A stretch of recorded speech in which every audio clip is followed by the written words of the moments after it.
All right, so good morning or good afternoon, I should say.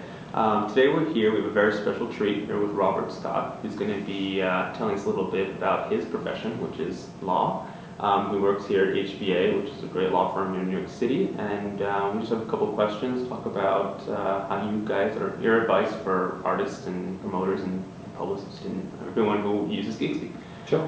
So I guess we can start off telling us a little bit about yourself, what you do here, the law that you focus, why you like law and stuff like that. Yeah, a brief history. I came up doing corporate finance law on Wall Street and all that really fun stuff. And after about 5 years of that, I realised I was doing more music stuff on the side because that's what all my friends and contacts were doing, and drifted off into doing that full time for a number of years, and then rolled into HBA, the current firm I'm with, which is more of a mixed firm doing a lot of media, fashion, sports, combined with a lot of tech work as well. Okay. Which is sort of a perfect storm right now in the music industry. So we do see still a lot of music work, and like to kind of feel we're on top of the situation. That's great. It's a good place to be. So, I mean, I guess in the whole umbrella of entertainment law, what are the specific services that you kind of offer here and focus on in this firm? Well, I think within entertainment law, I think that we have traditionally perhaps had a focus on talent and working with artists, and whether that talent be photographers or designers, through musicians and so on. In that aspect of our practice, we have worked with a lot of talent, but to be honest, we're fairly broad. We work with a lot of media companies, some of the major labels, smaller labels, production companies, and it's fairly broad. Okay. And folding into that, a lot of sort of tech companies that may or may not be involved in the entertainment space. Okay. So kind of technology in startup fields or larger? Often beginning in the startup stage, often, and then we're often in a position to take them through their VC rounds and hopefully carrying on to greater things. Awesome. Well, that's good. That's awesome. It's very exciting. It's interesting being in New York. There's a lot of startups, obviously, and we love being a part of that community. Yeah, well, awesome. So I know you guys. Yeah, exactly. so we're right there with you. I'm sure we'll be needing your help soon. So I think from a high level, I think it's something that's so interesting to us and to our readers, is the whole idea of how music has become digitalized, and I guess all content, you could say.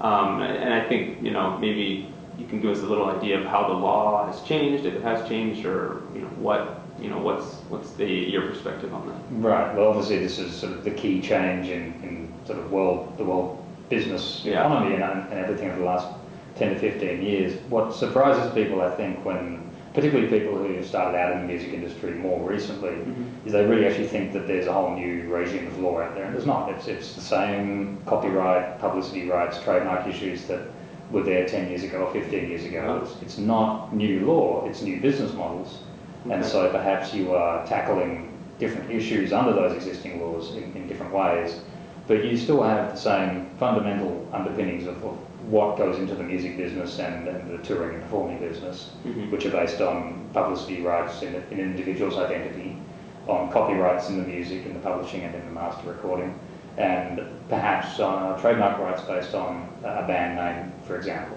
Okay. So these are sort of the key pieces. Tying all this together, of course, is contract law and the issues that go into making and breaking contracts that govern all of those different areas of the law. Okay, well, that's very interesting. Wow. So I think, a lot of, I guess because of the digitalization of content, a lot of artists no longer have those consistent revenue streams that they had in the past. It used to be you sell your record and you get paid for the record. So now artists are looking for new ways to create income because, they still are talented and they still have something that they can sell, and we agree with that. We definitely think that artists should get compensated for their work.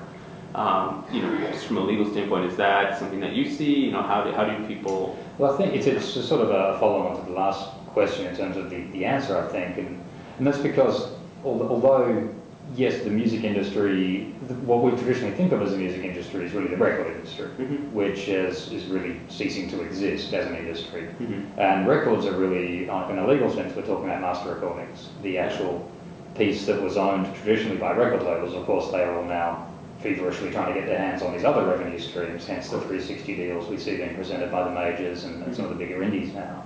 But what really comes down to is that revenue stream has dried up, but you're in the business of marketing more than just master recordings. Of course, you have your publishing income, less relevant typically for DJs because there tends to be fairly fast coming and going on digital tracks in dance music and electronic music.